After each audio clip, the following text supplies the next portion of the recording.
Here we're creating a list using a list comprehension expression. Then we iterate over all the numbers in this list and print them. When we run this program, we get the even numbers from 0 to 18. This is perfectly fine, but there are situations that you might be working with a really large data set, or perhaps an infinite stream of data.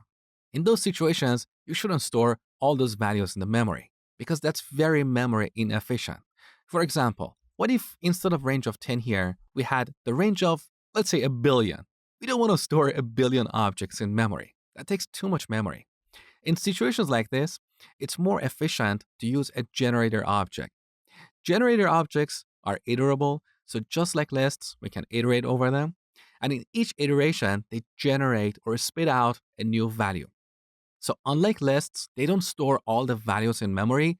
They generate a new value in each iteration. Let me show you how that works.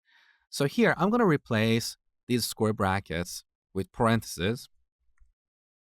Save the changes, run the program. We get the exact same result. However, values is no longer a list. It's a generator object. Let me show you. So print values, run the program, we get a generator object.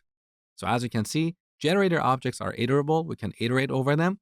In each iteration, they spit out a new value. But what is interesting is the size of generator objects. Let me show you how you can get the size of an object. So on the top, from the sys module, we should import a function called getSizeOf. So here we have a generator object. Let's change range to 1,000.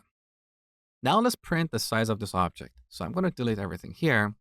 Call getSizeOf function, pass our generator object, and then print the result. Let's also add a label here. So generator. Run the program. So our generator object takes 120 bytes of memory.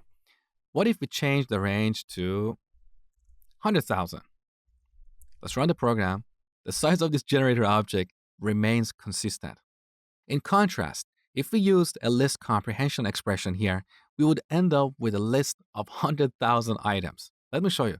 So I'm going to copy this line and then duplicate it and change parentheses to square brackets. So now we have a list.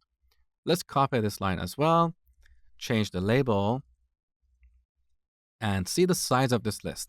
Run the program. So our list is taking over 800,000 bytes of memory compared to our generator object that takes only 120 bytes.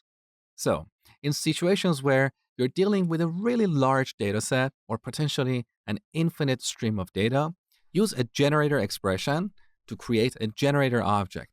So when we use parentheses around a comprehension expression, just be aware that because generator objects don't store all the items in memory, you won't be able to get the total number of items you're working with. For example, here, let's just keep the generator object and then print the len of values. When we run this code, we'll get an error. Let's take a look. Object of type generator has no len because we can only access these items, these values, when we iterate over a generator object. So we won't know ahead of time how many objects or how many items this generator is going to produce.